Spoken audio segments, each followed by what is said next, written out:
tes tes tes tes.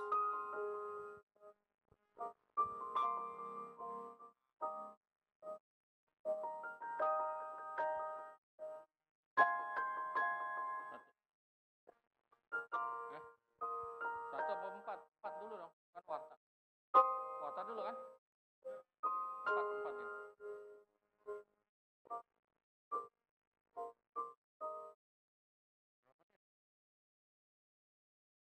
Berapa menit Pak? 1 menit ya?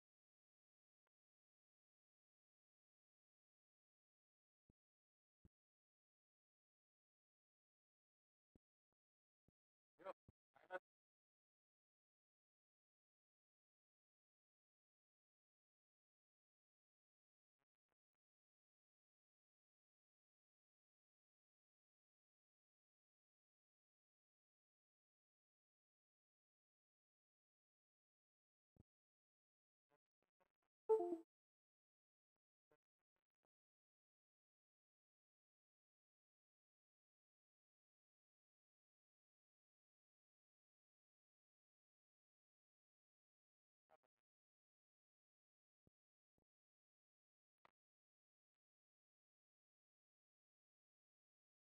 Hah?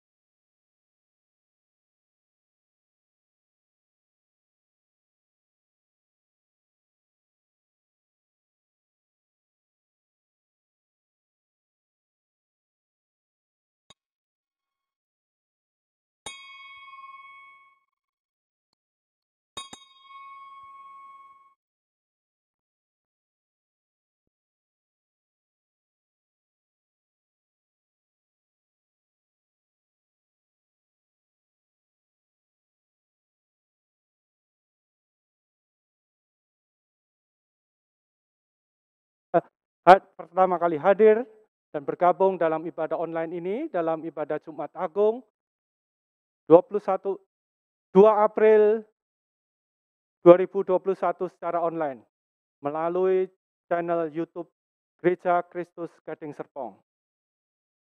Berikut kami sampaikan ringkasan warta sebagai berikut.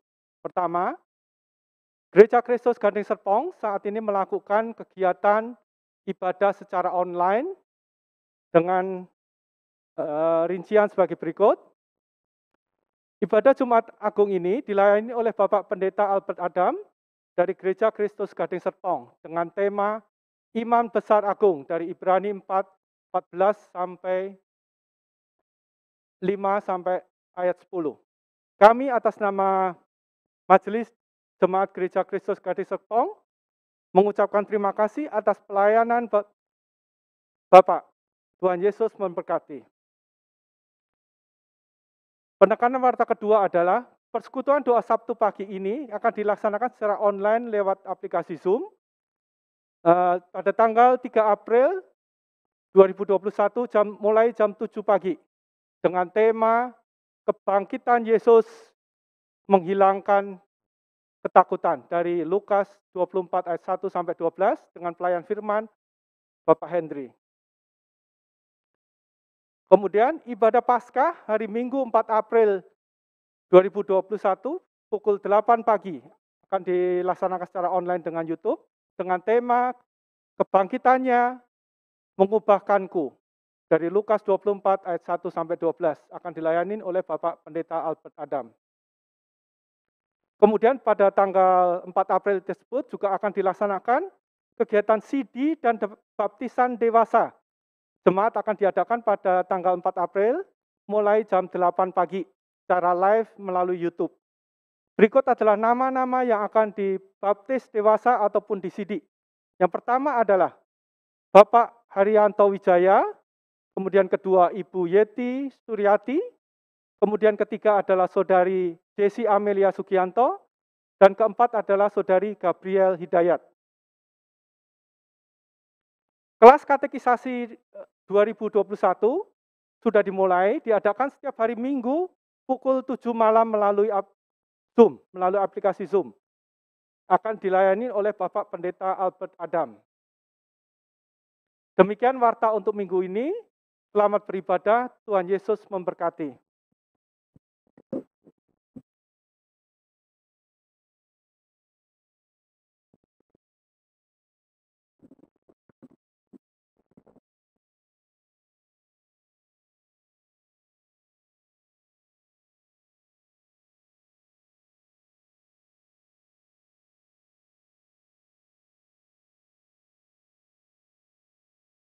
Mazmur 66 ayat 1 sampai 4 dari Daud. Untuk pemimpin biduan nyanyian Mazmur. Bersorak-sorailah bagi Allah, hai seluruh bumi. Mazmurkanlah kemuliaan namanya.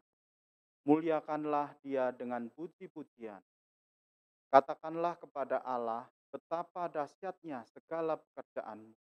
Oleh sebab kekuatanmu yang besar, musuhmu tunduk menjilat kepadamu.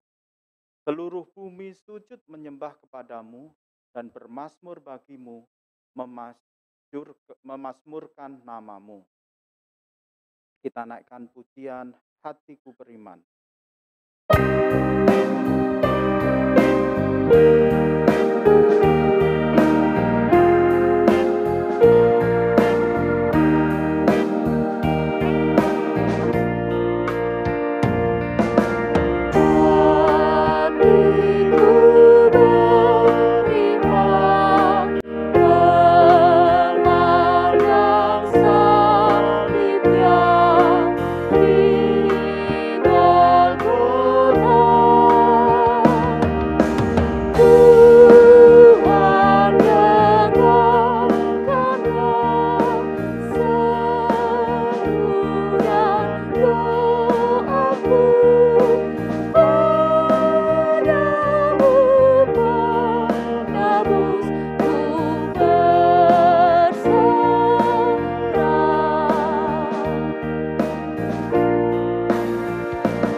Agung ini, bahwa pertolongan kita dalam ibadah Jumat Agung ini datangnya dari Tuhan yang menjadikan langit dan bumi, Allah yang Maha Kasih, yang kasih setianya kekal sampai selama-lamanya.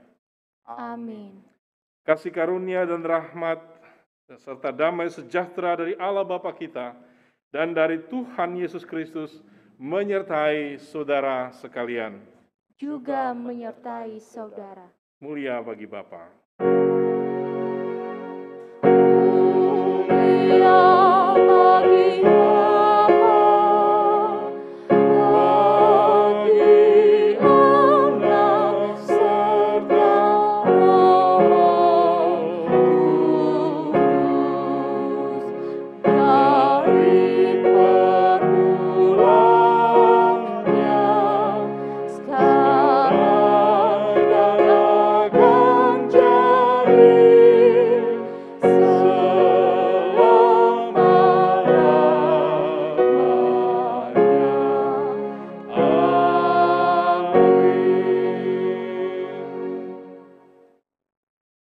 Jemaat dipersilakan duduk. Jemaat yang terkasih dalam Tuhan Yesus Kristus, nas pembimbing pada ibadah Jumat Agung ini terambil dari Mazmur 33 ayat yang kedua sampai ayatnya yang keempat yang berbunyi demikian. Bersyukurlah kepada Tuhan dengan kecapi, bermazmurlah baginya dengan gambus 10 tali. Nyanyikanlah baginya nyanyian baru, petiklah kecapi baik-baik dengan sorak-sorai, sebab firman Tuhan itu benar, segala sesuatu dikerjakannya dengan kesetiaan. Pujian Dia Yesus telah mati bagiku. Dia Tuhan selamatkan jiwaku. Bagi Dia pujian tak dapat kubalas kasih.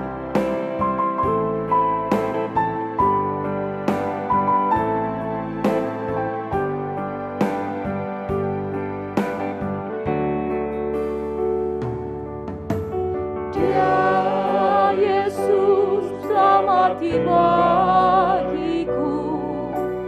Dia Tuhan selamatkan jiwaku. Bagi Dia pujianku tak dapat ku balas kasih-Nya. Dia angkatku jadi anak-Nya, beri damai di dalam hidupku.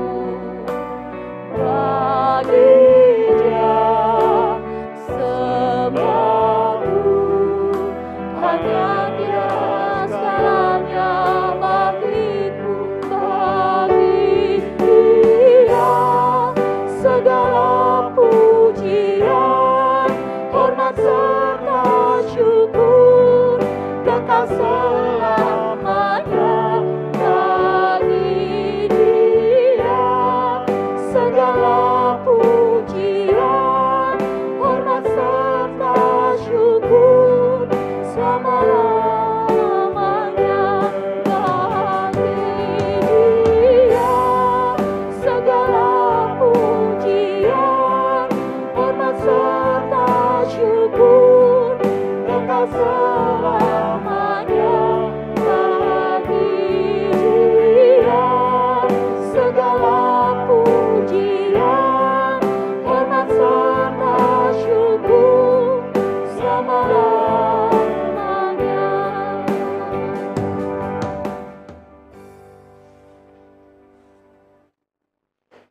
Jemaat yang dikasihi Kristus, dengarkanlah hukum Tuhan bagi kita sekalian yang diambil dari Markus 2 ayat 17. Yesus mendengarnya dan berkata kepada mereka, bukan orang sehat yang memerlukan tabib, tetapi orang sakit. Aku datang bukan untuk memanggil orang benar, melainkan orang berdosa.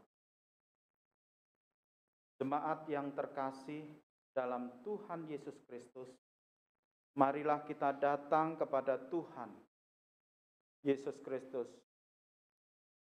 yang Maha Kudus untuk merendahkan diri, mengakui segala dosa dan kesalahan kita kepadanya, serta memohon pengampunan darinya. Mari kita masing-masing berdoa di dalam hati.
Bapa kami dalam surga, dengarlah Tuhan seruan dan doa kami yang saat ini menghampiri tahta kasih karunia Tuhan.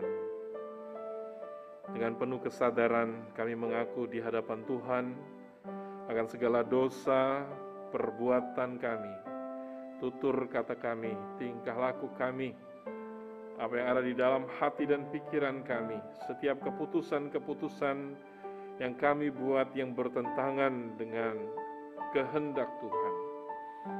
Kami mengaku di hadapan-Mu, Tuhan, ampuni kami. Ampuni dosa, kesalahan, pelanggaran kami yang kami buat hanya kepada Tuhan saja. Hanya kepada Tuhan saja kami telah berdosa dan melanggar kekudusan Tuhan. Sebagai umat tebusan, umat yang dikuduskan di dalam-Mu, Tuhan, kami juga masih dapat berbuat kesalahan, dan sadar atau tidak sadar kami menentang dan tidak hidup selaras dengan firman kebenaran-Mu. Ampuni kami Tuhan sebagai kepala rumah tangga, ampuni kami sebagai ibu rumah tangga, sebagai istri, sebagai orang tua dari anak-anak kami semua, sebagai anggota dalam keluarga kami, sebagai anak-anak terhadap orang tua dan teman-temannya, sebagai pengerja kepada pimpinan maupun kepada mereka yang dipercayakan untuk dipimpin. Tuhan, ampuni kami. Kami sebagai pengusaha, apapun yang kami kerjakan, Tuhan, ada hal-hal mungkin yang bertentangan dengan firman-Mu, Engkau mendapati kami salah di hadapan-Mu. Sebagai pengajar, sebagai guru, Tuhan, ampuni kami kalau kami berjalan seiring dengan keinginan kami sendiri dan tidak bersandar kepada kebenaran firman Tuhan. Kami mengaku di hadapan-Mu, di dalam nama Tuhan kami Yesus Kristus, dengan pengharapan untuk mendapatkan pertolongan pada waktunya, untuk mendapatkan pengampunan dosa, sehingga kami boleh dipulihkan kembali, disucikan oleh darah Kristus, pengorbanan Kristus.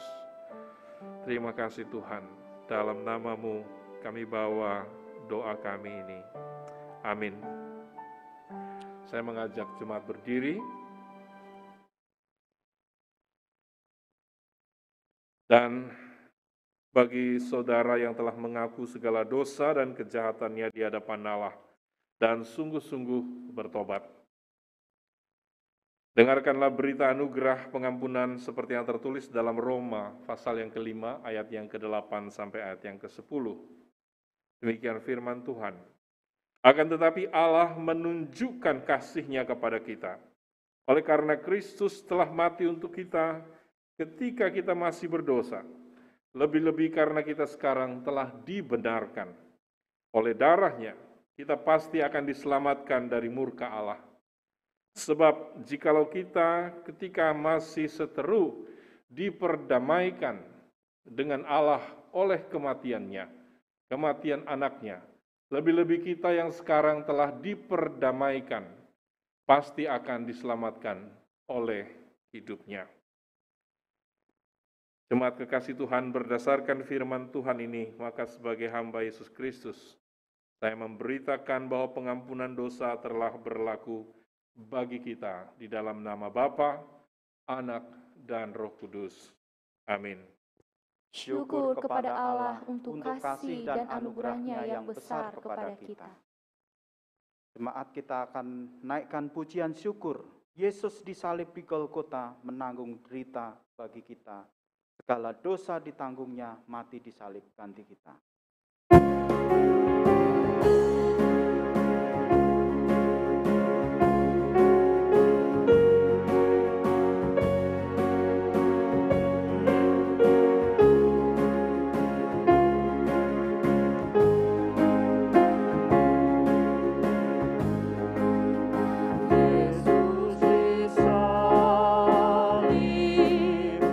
Di Golgota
Jemaat saya undang untuk bangkit berdiri. Sekarang dengarkanlah petunjuk hidup baru bagi kita sekalian. Seperti firman Tuhan dalam Ibrani 3 ayat 1 dan 2, sebab itu hai saudara-saudara yang kudus, yang mendapat bagian dalam panggilan surgawi, pandanglah kepada Rasul dan Imam Besar yang kita akui, yaitu Yesus yang setia kepada Dia yang telah menetapkannya sebagaimana Musa pun setia dalam segenap rumahnya. Inilah petunjuk hidup baru bagi kita sekalian. Firman-Mu adalah pelita bagi kaki kami dan terang bagi jalan kami. Aku mengasihi Engkau Yesus, menjadi pujian untuk mempersiapkan hati kita untuk dibentuk, diperbarui oleh firman Tuhan.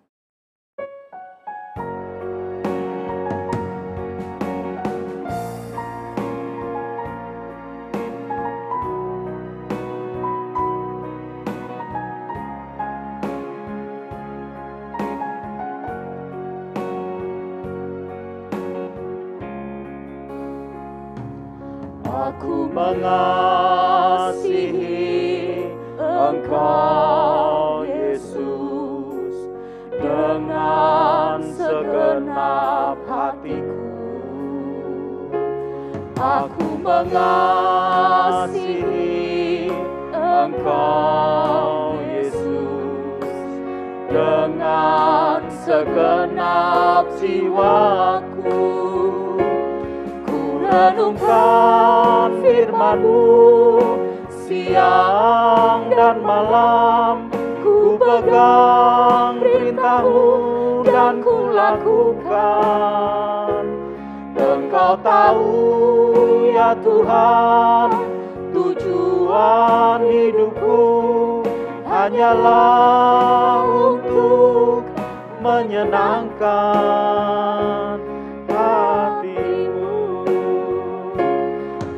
renungkan firman-Mu siang dan malam, ku pegang perintah-Mu dan ku lakukan. Engkau tahu ya Tuhan, tujuan hidupku hanyalah untuk menyenangkan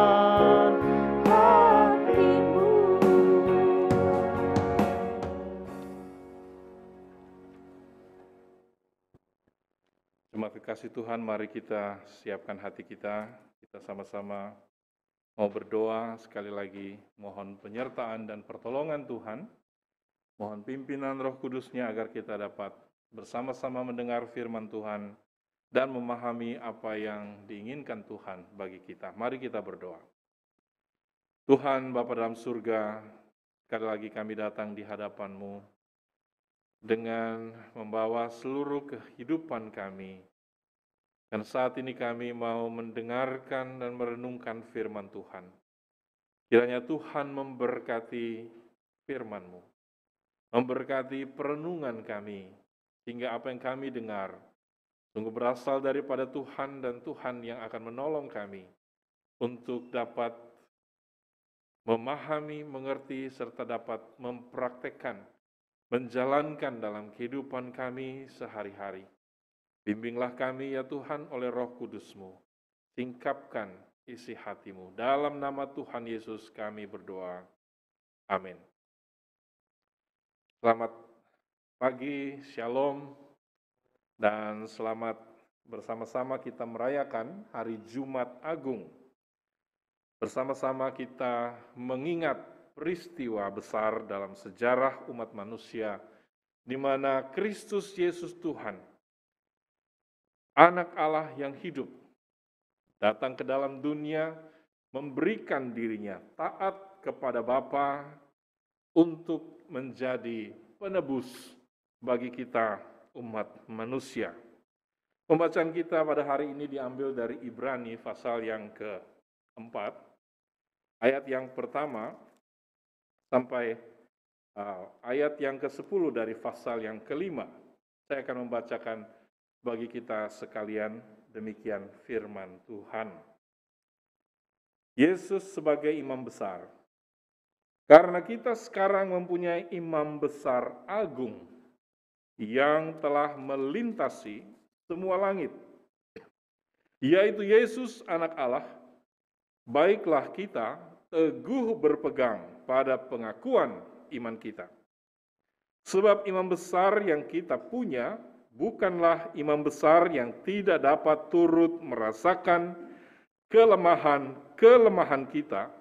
Sebaliknya sama dengan kita, ia telah dicobai, hanya tidak berbuat dosa. Sebab itu marilah kita dengan penuh keberanian menghampiri tahta kasih karunia, supaya kita menerima rahmat dan menemukan kasih karunia untuk mendapat pertolongan kita pada waktunya.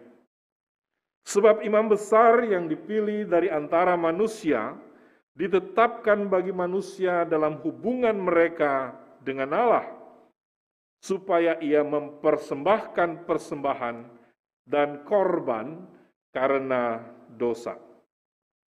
Ia harus dapat mengerti orang-orang yang jahil dan orang-orang yang sesat, karena ia sendiri penuh dengan kelemahan, yang mengharuskannya untuk mempersembahkan korban karena dosa, bukan saja bagi umat, tetapi juga bagi dirinya sendiri. Dan tidak seorang pun yang mengambil kehormatan untuk menjadi imam besar itu bagi dirinya sendiri, tetapi dipanggil untuk itu oleh Allah, seperti yang telah terjadi dengan Harun.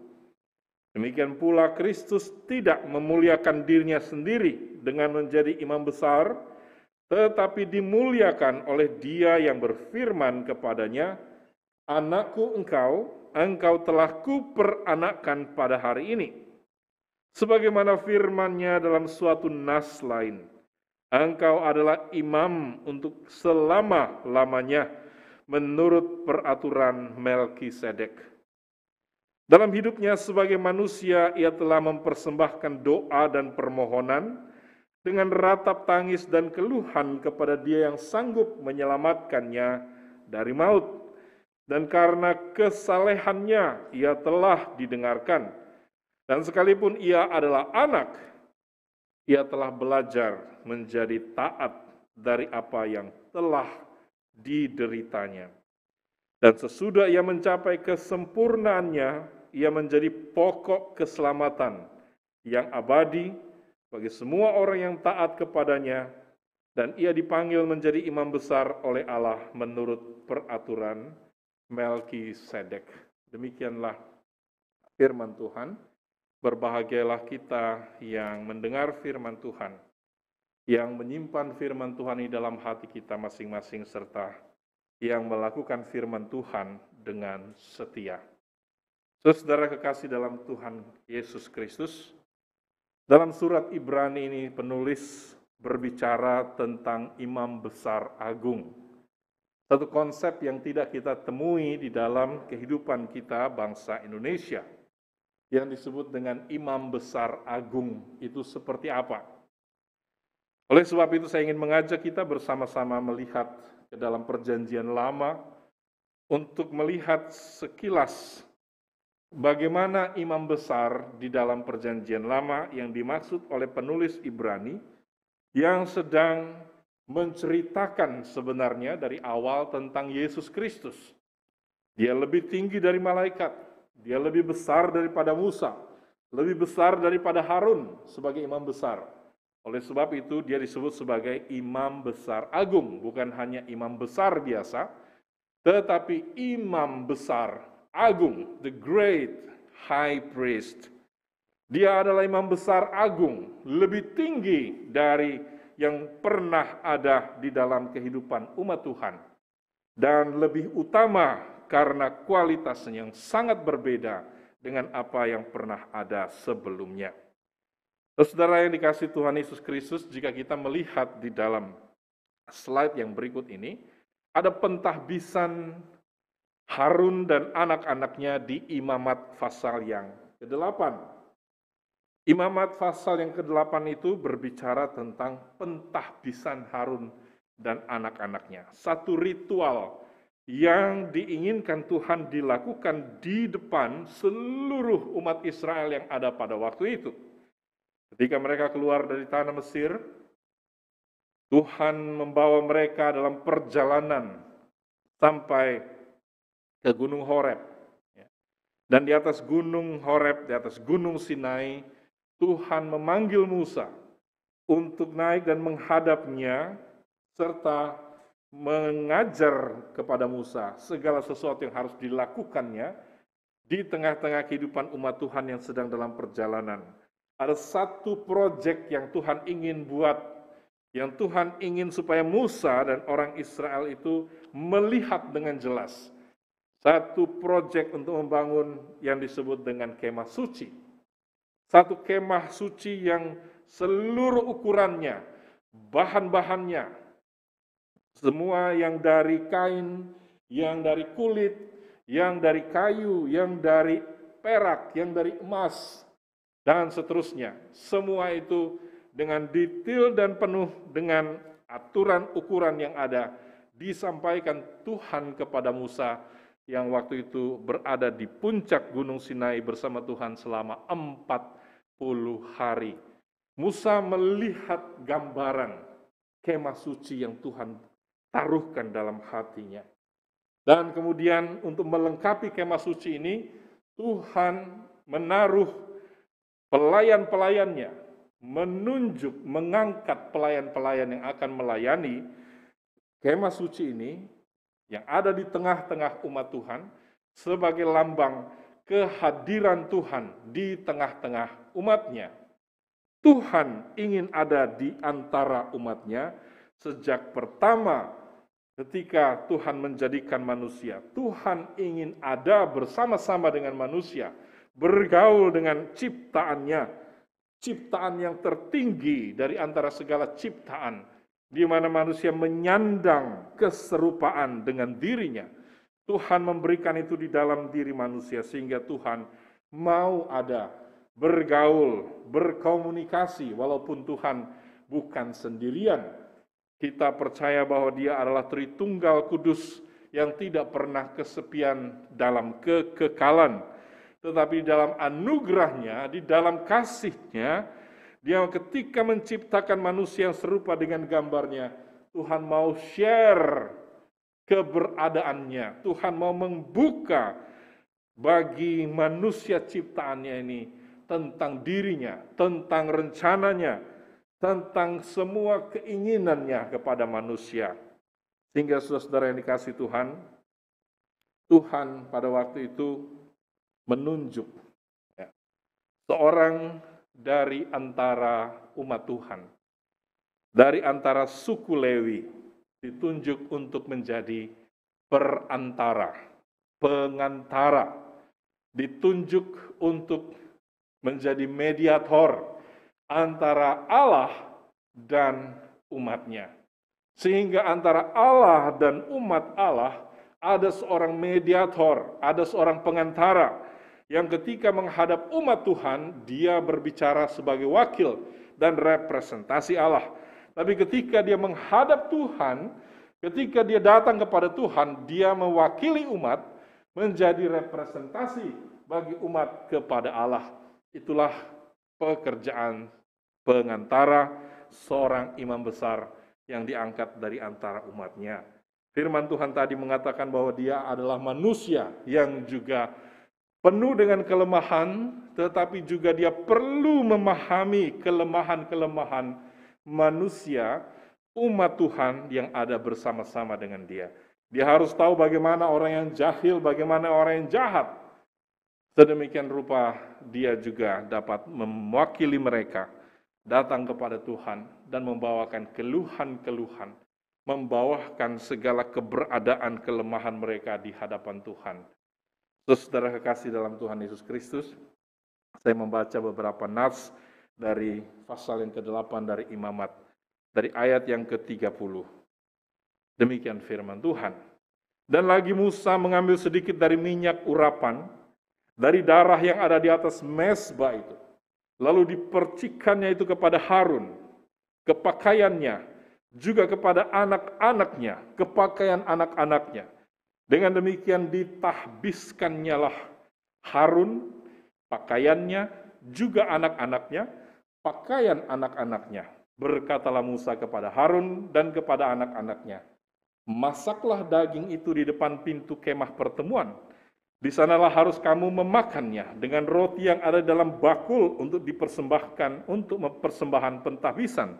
Seperti yang telah kuperintahkan dengan berkata, Harun dan anak-anaknya haruslah memakannya.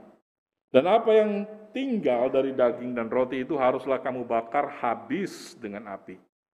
Janganlah kamu pergi dari depan pintu kemah pertemuan selama 7 hari, sampai kepada genapnya perayaan pentahbisan. Jadi ini satu momen, satu event yang berlangsung 7 hari. Semua umat Tuhan yang begitu besar itu dapat melihat, ya. Mereka dapat datang dan melihat.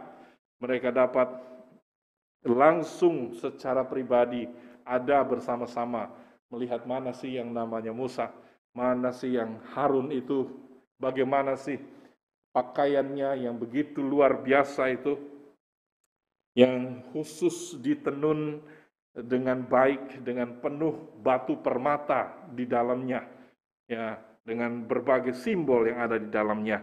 Dan mereka perlu tahu bahwa dialah yang menjadi perantara bagi mereka kepada Allah dan Allah kepada mereka. Saudara kasih dalam Tuhan Yesus Kristus, di slide yang selanjutnya kita bisa melihat bahwa kemah suci ini dengan segala kegiatan korbannya dilayani oleh para imam. Para imam melihat semua ini. Ya. Umat Israel melihat semua ini. Harun sebagai imam besar menjadi supervisinya, melihat pelaksanaannya dengan berbagai aturan yang ada di dalamnya. Dan 1 tahun 1 kali dia harus masuk ke ruang yang paling dalam. Ke ruang yang paling dalam untuk membawa persembahan itu sendiri, korban. Darah korban yang sudah dipersembahkan itu dibawa masuk ke ruang yang paling dalam, yaitu ruang Maha Kudus, di mana hadirat ada, Allah ada, di mana ada Shekinah glory, ada cahaya kemuliaan Allah dan tabut perjanjian, di mana ada kedua kerub yang berhadap-hadapan di atas tutup pendamaian. Itulah Tuhan mengatakan, aku akan bertemu dengan engkau, muka dengan muka. Saudara, ini pekerjaan imam besar. Dia memercikkan darah di antara kedua kerub dan melakukan pendamaian bagi umat Tuhan ya sepanjang tahun yang ada itu. Itulah hari pendamaian besar, hari Grafirat besar. Dan jika kita melihat imam besar ini, tugasnya di slide yang berikutnya, kita melihat ada saat dia harus datang ke hadapan Allah setahun sekali, ada saat dia harus membawa kambing domba dan kemudian meletakkan tangan di atas sapi yang lembu khusus, yang lembu merah, ya, meletakkan tangan mengaku dosa umat dan kemudian menyembelihnya.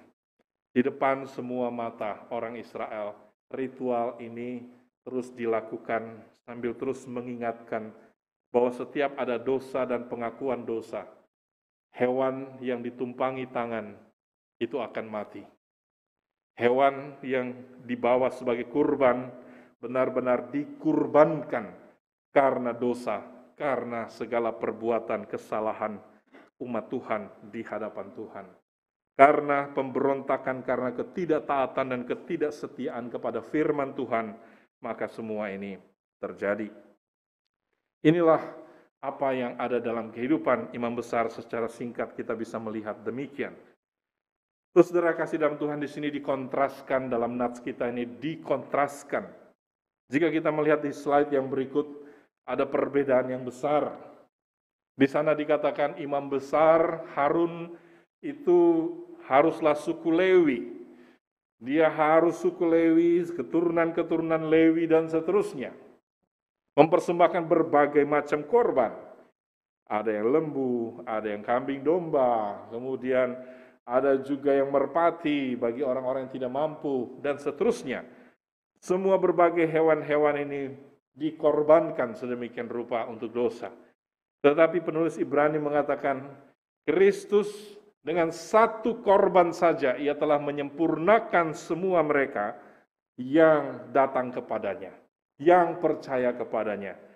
Perbedaannya, imam besar melayani di bumi, tetapi imam besar agung Kristus Yesus, pelayanannya jauh melampaui apa yang ada di dunia ini. Dia langsung pergi hadapan Bapa dengan membawa kurban darahnya sendiri, hidupnya sendiri di hadapan Allah. Keagungannya, ketaatannya, ketidakbersalahannya, saudara kekasih dalam Tuhan Yesus Kristus, membawanya menjadi imam besar yang layak, karena dia tanpa cacat celah, dia dapat menjadi kurban yang pantas untuk menghapus dosa umat manusia. Saudara, di dunia ini banyak konsep dan banyak juga orang-orang yang mengklaim sebagai imam besar dengan pandangan mereka masing-masing, yang sungguh berbeda dengan apa yang kita baru dengar tadi. Imam besar A, imam besar B, imam besar, berbagai macam sebutan imam besar, imam yang katanya sebagai imam, dia memimpin umat Tuhan. Ya, tetapi kita melihat semua klaim kebesaran itu dipenuhi dengan cacat dosa, dipenuhi dengan kesalahan, dipenuhi dengan berbagai intrik-intrik manusia untuk dapat dikatakan besar di antara manusia. Ya, tidak jarang kita melihat pemberitaan di TV, ya, bagaimana orang-orang yang anggap dirinya sebagai mereka yang menjadi pemimpin umat gagal. Gagal karena keberdosaan mereka. Tetapi kita melihat di sini Sang Kristus Yesus sungguh sangat berbeda. Dia disebut imam besar yang agung karena dia mempunyai ketaatan yang sempurna kepada Bapa, ketidakberdosaannya. Saya ingin membacakan kembali natsnya ini dalam slide yang berikut. Di pasal 4 ayat yang ke-14 dikatakan bahwa kita sekarang punya imam besar agung. Ini mau memisahkan antara apa yang masa lalu dalam kehidupan umat Israel dan yang masa kini dalam kehidupan umat Tuhan di dalam Kristus Yesus. Penulis dalam Ibrani ini mau membuat satu pemisahan yang sangat jelas bahwa keperbedaan antara imam besar yang lama dan yang baru itu sangat besar jurangnya. Imam besar kita melintasi semua langit. Dia sudah memberikan hidupnya. Dia kembali ke sorga. Dia ada di sorga. Ketika dia mengatakan di atas salib, sudah selesai. Maka penebusan kita, penyerahan dirinya sebagai korban penghapus dosa, itu sudah selesai, finished.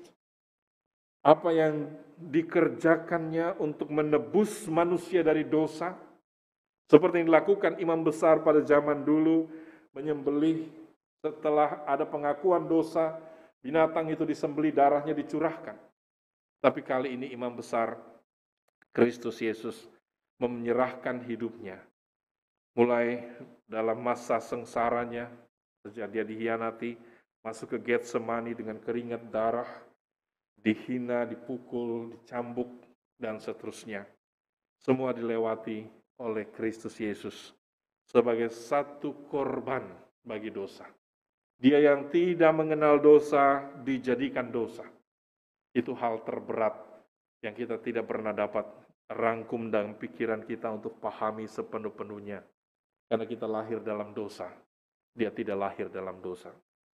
Saudara kasih dalam Tuhan Yesus Kristus, nasihat di sini pada bagian pertama ketika mengatakan bahwa kita sekarang punya imam besar agung, maka penulis Ibrani mengajak umat Tuhan, baiklah kita teguh berpegang pada pengakuan iman kita. ayat 15 dan ayat 16, bahwa imam besar ini bisa merasakan kelemahan kita, tetapi dia tidak melakukan dosa. Maka ada nasihat lagi di sana yang akan kita lihat di beberapa waktu ke depan ini. Sebab itu mari kita penuh keberanian menghampiri tata kasih karunia supaya kita menerima rahmat, menemukan kasih karunia, mendapat pertolongan kita pada waktunya. Saya ingin membahas di ayat yang ke-14 lebih dulu dalam slide selanjutnya. Terus saudara bisa melihat di sini bahwa nasihatnya berkata begini, baiklah kita teguh berpegang. We should hold firmly. Hold firmly itu keratomen, itu ungkapan yang mau mengatakan bahwa kita harus menggunakan tenaga. Kita harus mengeluarkan usaha, ada effort untuk kita pegang erat-erat. Pengakuan iman kita pegang erat-erat. Kenapa harus dipegang erat-erat? Terus saudara yang dikasih Tuhan, tantangan demi tantangan yang ada di dunia di sekitar kita selalu berdatangan. Iblis tidak pernah berhenti untuk mengusahakan menggoyahkan iman kita kepada Kristus, melancarkan berbagai serangan untuk meragukan Kristus sebagai pribadi yang hadir dalam sejarah. Itu sudah terlalu banyak terjadi di dunia ini. Berbagai usaha untuk mengatakan Yesus tidak bangkit dari antara orang mati. Yang dusta para mahkamah agama dengan suap kepada para pengawal-pengawal kubur itu berlangsung sampai pada hari ini. Mereka terus-menerus menyampaikan dusta-dusta tentang Kristus. Yang mau menyangkal bahwa Kristus anak Allah yang hidup datang sebagai manusia ke dalam dunia ini. Oleh sebab itu kita belajar firman Tuhan, mengenal Kristus. Kita sekarang punya imam besar yang agung, oleh karena itu kita perlu berpegang teguh. Ini memang kepada orang Ibrani. Kepada orang-orang Ibrani awalnya, mereka diajak untuk melihat kepada Kristus. Jangan lagi mengharap kepada imamat Lewi, karena imamat Lewi sudah selesai. Sekarang lihat kepada Kristus, dialah imam besar agung. Dia tidak perlu pakai atribut-atribut imam besar perjanjian lama. Dia tidak perlu memakai berbagai hal itu. Tetapi makna yang ada di dalam atribut-atribut itu yang terus dikerjakan oleh Sang Kristus sampai pada hari ini. Sampai ketika dia ada di surga pun, dia tetap menjadi juru syafaat, pengantara bagi kita sekalian. Saudara yang dikasihi Tuhan Yesus Kristus, kalau kita tadi melihat sebentar, kalau masih mengingat gambar tadi ya, imam besar, di pundaknya ada 2 batu permata. Di setiap batu permata ada 6 suku Israel dan 6 suku Israel. Ada 12 suku di pundaknya. Mau menyimbolkan bahwa di pundaknya dia memikul umatnya, di dadanya. Di dadanya ada batu permata yang jumlahnya 12 batu permata yang berbeda-beda jenisnya. Dan di atas setiap batu permata yang berbeda jenis itu tertulis nama 1 suku Israel. Ini bukan hanya bicara tentang Israel, tetapi bicara tentang umat Tuhan yang ada dekat dengan hatinya sebagai seorang mediator. Dia memikul kita, dia menaruh dia dekat dengan hati kita kemanapun dia pergi. Kita ada bersama-sama dengan dia. Kita ada di dalam dia. Dia selalu bersyafaat bagi kita sadar atau tidak sadar. Seperti Petrus yang sudah diperingatkan, kamu akan menyangkal aku. Sebelum ayam berkokok sudah 3 kali kamu menyangkal. Tapi pada waktu itu dia tidak percaya. Dia belum bisa memahaminya. Mana mungkin aku menyangkal engkau. Tapi Tuhan sudah jauh-jauh hari mengatakan, aku telah berdoa untuk kamu. Lihat iblis menampi engkau. Ingin menampi engkau. Nanti kalau kamu sudah sadar, tolong kuatkan saudara-saudara kamu. Imam besar agung pun berbuat seperti itu. Jauh sebelum kita sadar, kita akan salah, kita akan jatuh, kita akan gagal dan seterusnya. Kita akan lemah, tersandung. Tuhan sudah tahu, Dan Tuhan sudah berdoa untuk saudara dan saya, supaya kita dapat bangkit lagi, diangkat lagi. Maka pengakuan harus dipegang erat. Erat-erat dipegang.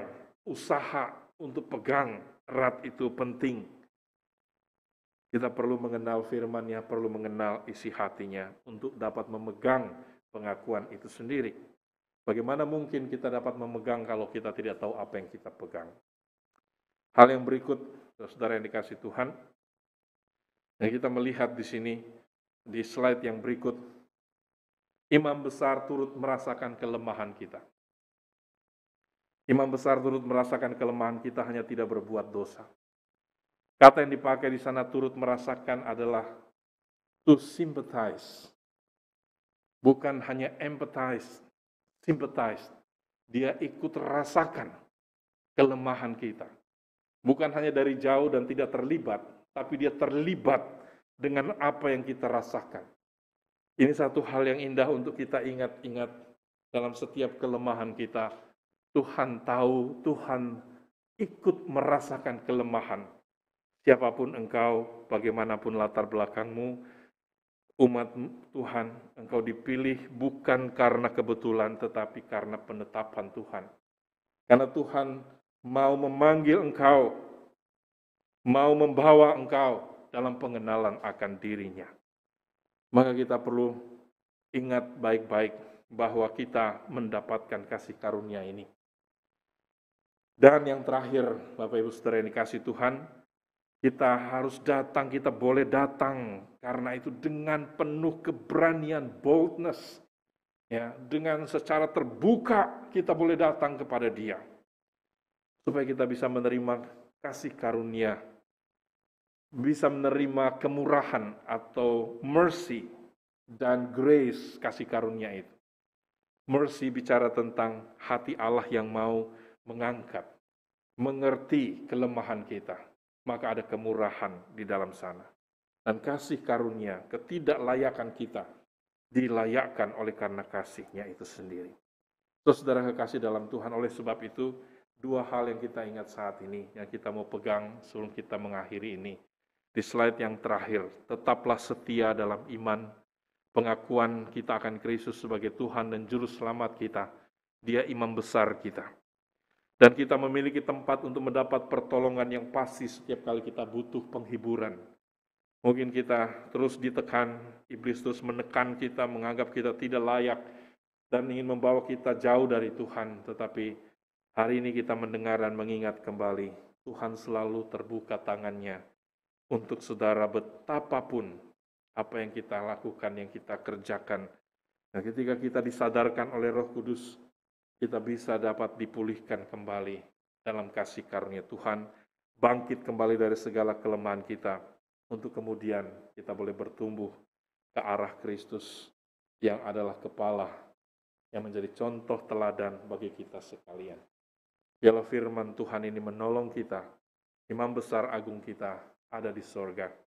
Dengan penuh keberanian kita boleh datang ke hadapannya senantiasa setiap waktu, dengan terus memegang iman kita di hadapan Tuhan kita Yesus Kristus. Amin. Mari kita tunduk kepala saudara, kita berdoa. Tuhan, terima kasih. Kami bersyukur kami saat ini boleh dengar firman Tuhan. Berkatilah firman-Mu. Biarlah kami semua menyimpan dalam hati kami. Kami tidak pernah sendiri lagi. Ada Kristus yang sempurna, sudah melintasi segala langit, dan dinyatakan sebagai imam besar agung bagi kami gereja Tuhan. The great high priest. Tidak sama dengan para imam besar yang sebelumnya, yang saat ini melayani di surga untuk kami juga, supaya kami dapat sampai pada akhirnya bersama dengan Tuhan selama-lamanya. Tuhan, terima kasih anugerah yang besar yang kami terima di dalam Kristus Yesus. Kami mengucap syukur, mengembalikan hormat kemuliaan bagi Bapa di surga. Amin. Jemaat yang dikasihi Yesus Kristus, mari kita bangkit berdiri. Atau bila Bapak Ibu tidak bisa berdiri, silahkan menaruh tangan kanannya di dada bersama dengan gereja dari segala abad dan tempat. Marilah kita mengikrarkan pengakuan iman percaya kita sesuai dengan pengakuan iman rasuli dengan berkata, Aku percaya kepada Allah, Bapa yang Maha Kuasa, Khalik langit dan bumi, dan kepada Yesus Kristus, Anaknya yang tunggal Tuhan kita, yang dikandung dari Roh Kudus, lahir dari anak darah Maria, yang menderita di bawah pemerintahan Pontius Pilatus, disalibkan, mati dan dikuburkan, turun ke dalam kerajaan maut. Pada hari yang ketiga bangkit pula dari antara orang mati, naik ke surga, duduk di sebelah kanan Allah Bapa yang Maha Kuasa, dan akan datang dari sana untuk menghakimi orang yang hidup dan yang mati. Aku percaya kepada Roh Kudus, gereja yang kudus dan am, persekutuan orang kudus, pengampunan dosa, kebangkitan orang mati, dan hidup yang kekal. Amin. Jemaat silahkan duduk.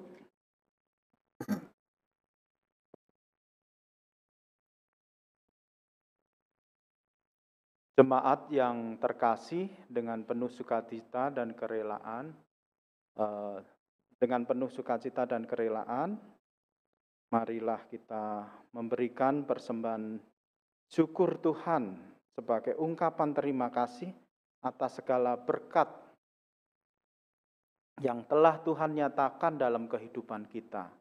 Dengan merenungkan firman Tuhan dalam 2 Korintus 9 ayat 7. Hendaklah masing-masing memberikan menurut kerelaan hatinya. Jangan dengan sedih hati atau karena paksaan. Sebab Allah mengasihi orang yang memberi dengan sukacita.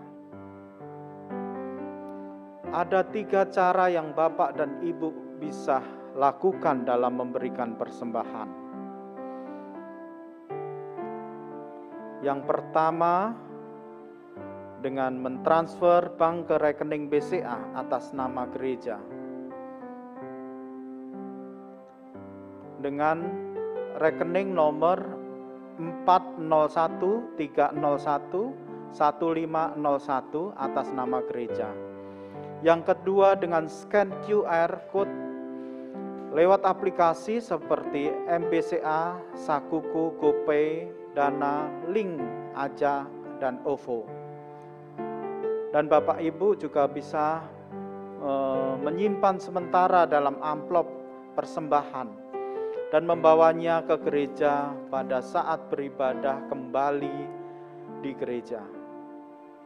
Demikian kita akan memberikan persembahan yang terbaik untuk kemuliaan Tuhan. Kita akan berdoa, Pak Pendeta memimpin.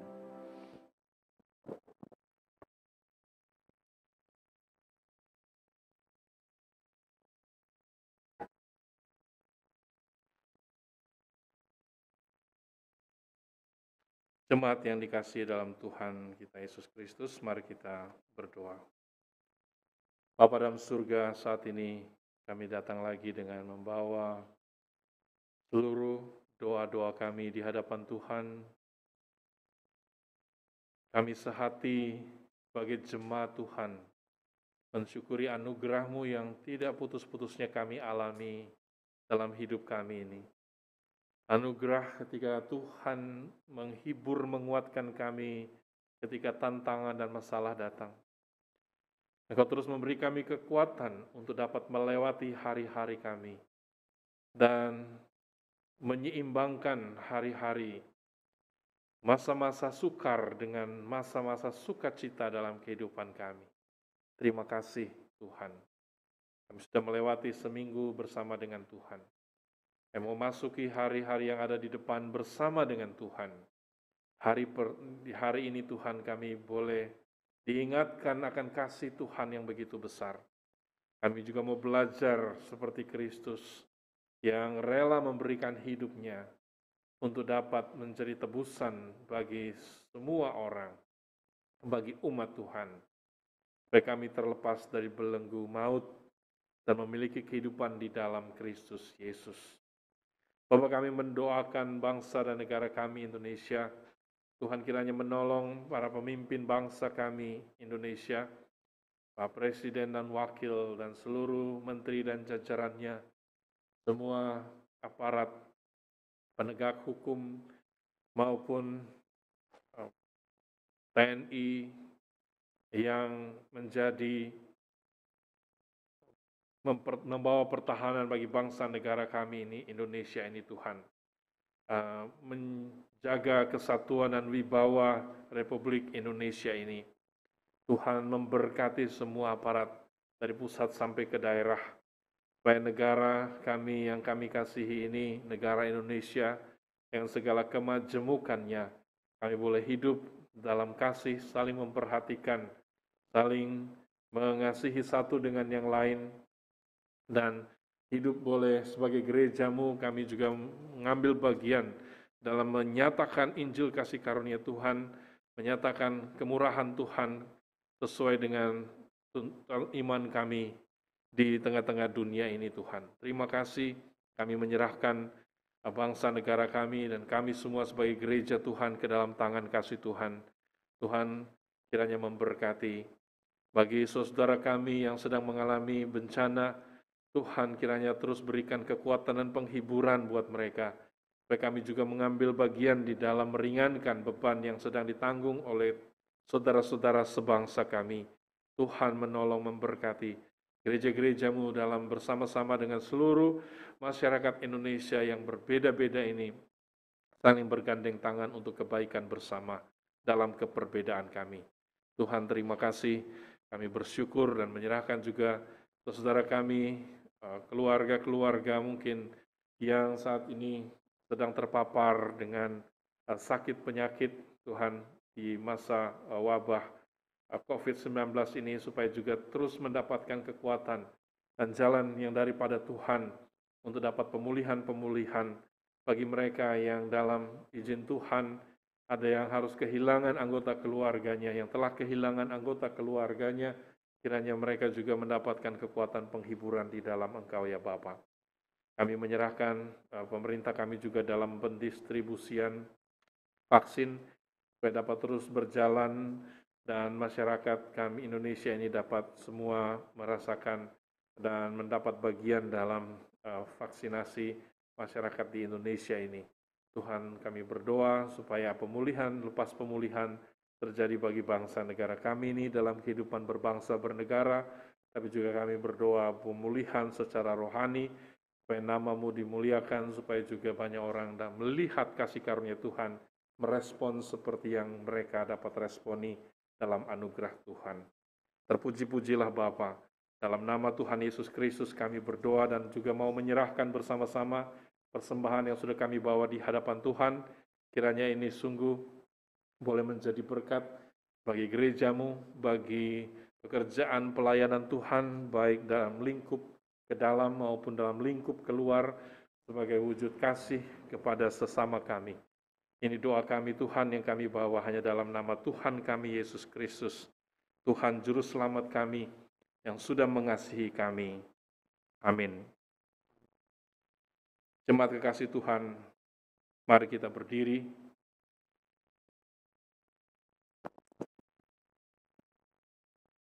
Kembalilah dengan sukacita dan dalam damai sejahtera Tuhan.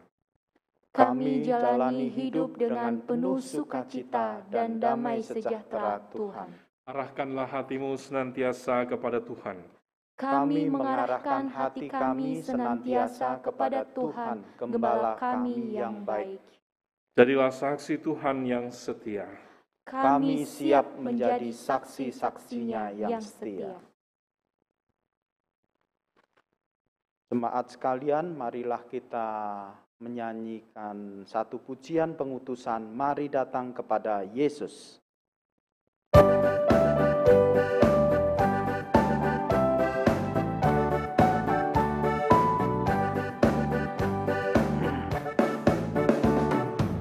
Mari datang kepada Yesus, engkau akan diselamatkan dengan darah-Nya yang tercurah di bukit Golgota.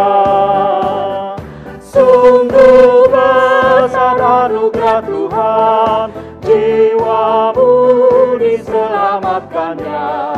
Kuasa gelap dikalahkan oleh Tuhan Yesus. Jika engkau jauh dari Tuhan, imanmu akan jadi lemah. Carilah Tuhan yang mengasihi, kau dikuatkannya. Sungguh besar anugerah Tuhan, jiwamu diselamatkannya. Kuasa gelap telah dikalahkan oleh Tuhan Yesus. Jemaat kekasih Kristus, terimalah berkat Tuhan. Tuhan memberkati engkau dan melindungi engkau. Tuhan menyinari engkau dengan wajah-Nya dan memberi engkau kasih karunia. Tuhan menghadapkan wajah-Nya kepadamu dan memberi engkau damai sejahtera. Amin. Kepada Allah beri puji. Kepada Allah beri puji, serta kepada Al-Masih, Roh Kudus muliakan, berkuasa dan berkasihan. Amin. Saat teduh, ibadah selesai, Tuhan Yesus memberkati.